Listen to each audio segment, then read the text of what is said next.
Desde meados do século XX, a Venezuela já é um dos maiores produtores mundiais de petróleo. Apesar da extrema riqueza, a Venezuela, assim como a maioria dos países da América Latina, era extremamente desigual no final dos anos 80.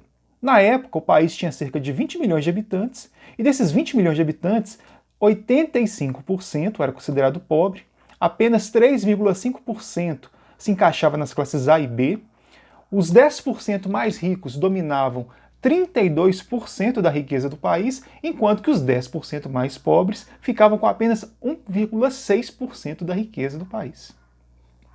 Para entender como que ocorreu o Caracaço e também seus desdobramentos, é necessário voltar um pouco no tempo. A Venezuela, ela desfrutava de certa normalidade democrática ao longo da segunda metade do século XX, enquanto que em quase todos os países da América Latina ocorreram um ou vários golpes de Estado, lá não teve nenhum. E por que disso? No ano de 1958, três partidos, os três maiores do país, o COPEI, que é o Comitê que falhou a memória, o Comitê de Organização Política Eleitoral Independente de direita, juntamente com a Ação Democrática de centro-esquerda e a União Republicana Democrática de centro, eles fizeram um acordo. Esse acordo ganhou o nome de ponto fixo. Por quê? Era bem simples. A ideia era que o partido que vencesse teria garantido a posse. Os partidos que perdessem a eleição, eles não contestariam o resultado. Eles aceitariam o resultado eleitoral.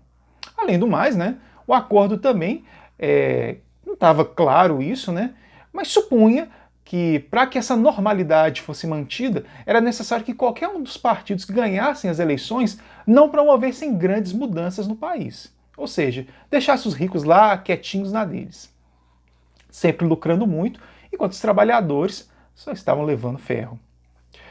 Nos anos 70, mais especificamente de 74 a 79, o país foi governado por Andrés Pérez, que era da AD, Partido de Centro-Esquerda. O Andrés Pérez, na primeira vez que ele governou a Venezuela, ele ainda tentou desenvolver o país. Houve um projeto que até começou a ser executado de um complexo industrial, um complexo siderúrgico, porém ele não deu certo.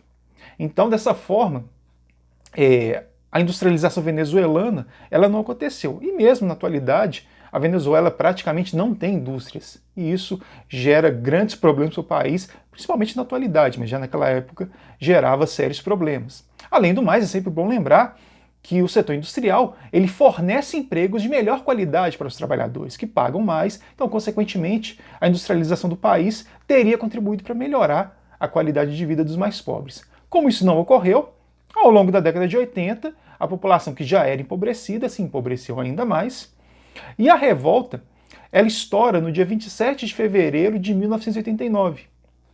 Nessa data, houve um aumento geral dos preços causados pelo aumento do combustível. Então, como o combustível aumentou 30%, o preço de vários produtos e o preço dos transportes coletivos aumentou para compensar.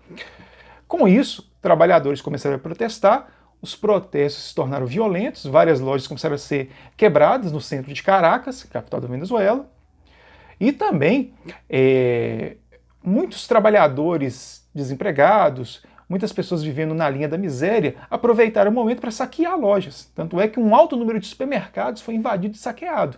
Isso demonstra o nível de pobreza que o país vivia, apesar de ser rico, né? Um rico país pobre, como grande parte dos países da América Latina. O Andrés Pérez, que estava governando a Venezuela pela segunda vez, ao invés de tentar resolver o conflito de forma pacífica, negociando com os manifestantes, resolveu massacrá-los. Mandou polícia e o exército para cima dos manifestantes, gerou um número altíssimo de mortos. Até hoje não se sabe ao certo quantas pessoas morreram. Algumas fontes estimam que milhares de pessoas podem ter sido assassinadas pelo governo. E essa repressão ela acabou deixando na sociedade venezuelana, tanto entre os mais pobres como também entre setores do próprio exército, um sentimento de revolta. Anos antes, em 82, havia surgido dentro do exército venezuelano um grupo chamado Movimento Bolivariano Revolucionário 200.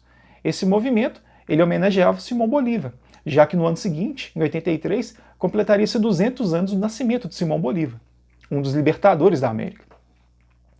E um dos fundadores desse grupo foi um jovem oficial do exército chamado Hugo Chávez. Hugo Chávez, juntamente com alguns aliados, começou a planejar uma forma de retirar o Andrés Pérez do poder.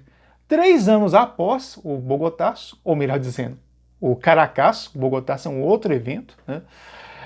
3 anos após o Caracaço, um grupo de militares, liderados pelo Hugo Chávez, tentou dar um golpe de Estado. Esse golpe de Estado fracassou. Hugo Chávez e vários dos participantes dessa tentativa de golpe foram presos. Porém, no ano seguinte, o Andrés Pérez sofreu impeachment.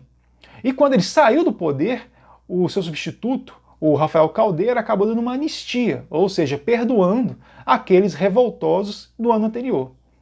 Em 98, finalmente, Hugo Chávez conseguiu ser eleito presidente da Venezuela e ocupou o cargo até o ano de 2013. Então percebam que o Caracaço ele é a semente do bolivarianismo. É o evento que vai acabar tendo desdobramentos que vão chegar à eleição de Hugo Chávez no ano de 98. Bom, se você gostou do vídeo, peço aí que comenta, curta e também, se possível, compartilhe em redes sociais. E se ainda não for inscrito no canal, dá aquela moral e se inscreva aí no canal, não vai custar nada, né? Muito obrigado.